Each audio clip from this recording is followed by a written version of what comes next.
a lot of times I just get out and love taking the dogs out in the wilderness and getting them off leash. And when I'm out walking them, I'm just pondering and I'm thinking about things like, what can a dog teach you about your faith? What can a dog teach you about being a disciple, being a follower of Jesus? Now, don't take that the wrong way. I know dogs aren't people, and I'm not saying that they're Christians or anything silly like that.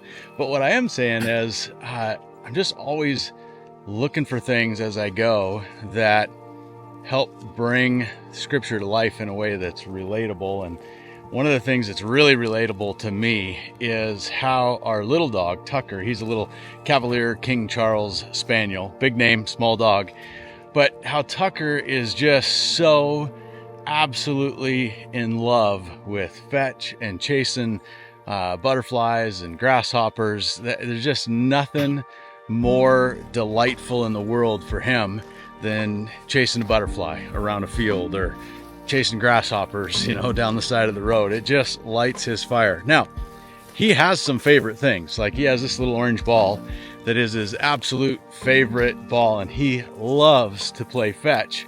But what's really cool is as soon as we leave, the RV, wherever we're camped or wherever we're staying, and we get away from it, and I leave the little orange ball back at the RV, he doesn't seem to care. He doesn't really think about it a whole lot. He's just like, boom, grasshopper, boom, butterfly. Oh, something to smell. It's amazing. Let's go have some more fun. Come on, Dad, let's go. And it's on to the next thing. And he just has this, I don't know, like a instinct, if you will, probably really is, this instinct about making the most of exactly where he's at. Whether we're going down the side of a road, whether we're walking through a city park, whether we're out in the forest like we are right now, wherever we are, he just makes the most of it. Smelling everything, chasing everything, having a great time. And it reminds me a lot of a story in Scripture where Mary and Martha, these two sisters, are going to host Jesus and the disciples for a meal at their house. And as Jesus and the disciples show up, Martha gets really busy getting all of the food prepped, and there's guests, and there's all this work that needs to be done, and food to be cooked, and stuff to be prepared. And Mary is sitting down at the feet of Jesus, and she's just sort of basking in the moment, just all in, immersed in the environment, in his words, in his presence, his aroma. Like she's just taking it in. And along comes Martha to tell Jesus, hey, I don't think this is very fair that Mary just is sitting here and, there's all these preparations to be done. There's all this work to do. Kind of like maybe you should give her a hint to get up and come help me. And Jesus's response is pretty interesting. He responds to her and tells her that Mary's actually chosen the better thing. And he's not going to take that away from her. And it was like almost instinctively, nobody had to tell her to embrace the moment, to sit down at the feet of Jesus, to soak up every word that he was saying. Nobody had to coach her on that or teach her or train her.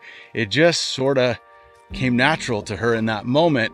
And yet her sister was struggling with all the stress, the anxieties of the circumstances, the work that needed to be done, the stuff to do. And as we're walking out and I'm having fun with the dogs and playing and taking old Tucker for a walk here and there, and Odie, my other dog, we'll tell you more about him in another day because he's hard to keep up with. But as I'm walking Tucker, it just reminds me about,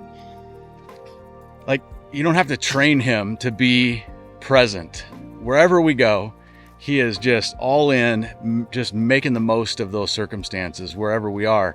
And he has this knack of really, I don't know if a dog could be happy. I think dogs can be happy, but I don't know if you could see a dog smile, but it sure looks like he's smiling when he is just out enjoying nature, enjoying wherever we're at. He's just right in the thick of it. And it would never even occur to him that maybe he should have stayed home and, patched up the holes in the yard that he dug. I have no idea, but he just embraces the moment. And it reminds me a lot of how Jesus really praised Mary for embracing the moment.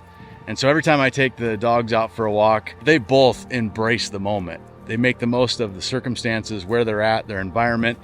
And it just reminds me every time I take them out about, man, what would it look like if my relationship with God looked a lot more like Mary, or a lot more like my pups when we're out on a walk, where I just really soak up time at the foot of Jesus, time sitting with the Lord, unplugged, away from the cameras, away from the screens, away from all the technology, and actually just sit down and soak up some time, like be present and be in his presence. And I don't know if that's something that you can relate to or not, or if you struggle with.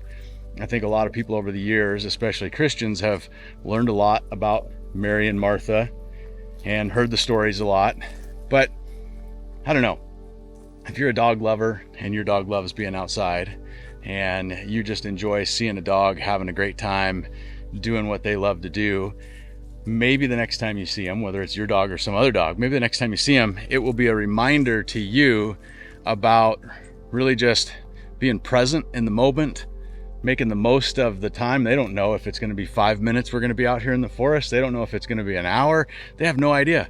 They're just here at my pleasure, at the mercy of me that's brought them out on this walk. And it just is so much like Mary. She doesn't know if Jesus is going to be there for 5 minutes or an hour. She just knows he's here now. And what if that shaped the way we thought about the opportunities we have to sit at the foot of Jesus? We don't know if we got 5 minutes. We don't know if we got an hour. But what if we just soaked it in where we were with the time that we had? So, I don't know. Food for thought. Some stuff to think on.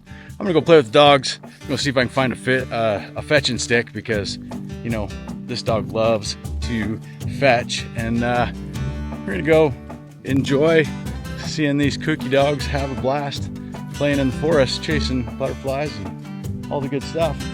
So hope that was helpful. Probably be some outtakes, I'm guessing. Stick around. Thanks for watching. I'll see you next time from wherever we are out there.